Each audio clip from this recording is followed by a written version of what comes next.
We live in a world where focus is more valuable than even your intelligence.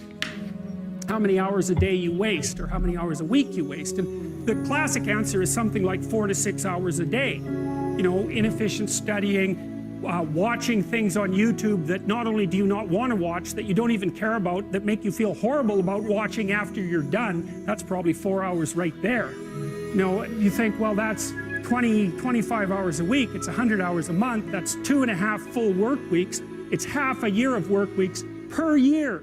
And if your time is worth $20 an hour, which is a radical underestimate, it's probably more like 50 if you think about it in terms of deferred wages. If you're wasting 20 hours a week, you're wasting $50,000 a year. If you look at many of the most creative and productive people on the planet, they are doing and working in such vastly different ways. Because if you want to achieve the results only 5% achieve, you've got to think and produce and behave like only 5% of the people on the planet. And the best people on the planet in terms of creativity and productivity are not spending their finest hours addicted to distraction. They are doing work that matters. They're not doing fake work, they're doing real work. And so if your life isn't everything it could be, you could ask yourself, well, what would happen if you just stopped wasting the opportunities that are in front of you? You'd be, who knows how much more efficient? 10 times more efficient, 20 times more efficient. That's the Pareto distribution. You have no idea how efficient people get. It's off the charts. It's a constant storm to try to figure out what you're about, and you change. At 26, you're all about the hustle, you're gonna be a billionaire, this and that, and then you go to the bar one night and you fall in love. And it changes what you care about, right? And then you have a child, and then this happens, and then that happens. Things change.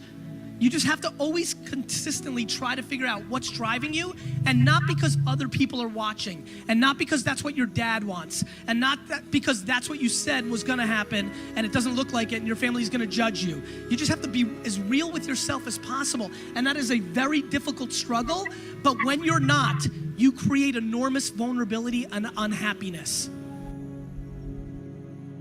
A lot of us get to work and we spend our best hours on our least important activities. We get to work and we start checking our social feed. We get to work and we check our text. We get to work and we chit-chat at the water cooler about the latest TV show that we watched last night.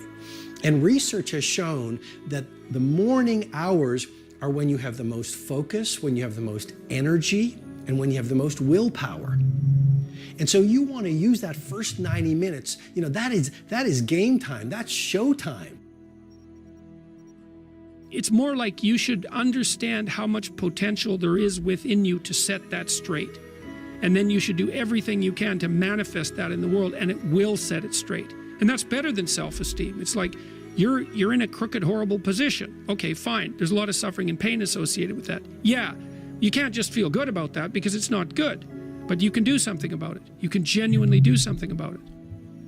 Listen, you have to understand, just because you're a human being doesn't mean you're entitled to be a successful entrepreneur. They do what everybody else does in every genre. You want to be an NFL player and an NBA player, you try, you're not good enough, you do something else. You want to be a famous actor, you go to LA, you wait tables, you try to be on a show, it doesn't happen, you do something else. I don't know what they do, like something else.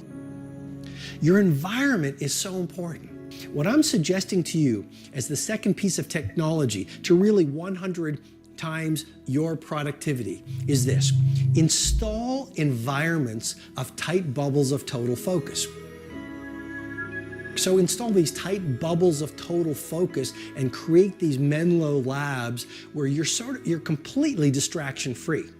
And then you will find your brain will drop from the beta state into the alpha state, where you will do your best work and get your best ideas. Stop doing the things that you know are wrong that you could stop doing. Right? So it's a fairly limited attempt. First of all, we're not going to say that you know what the good is or what the truth is in any ultimate sense.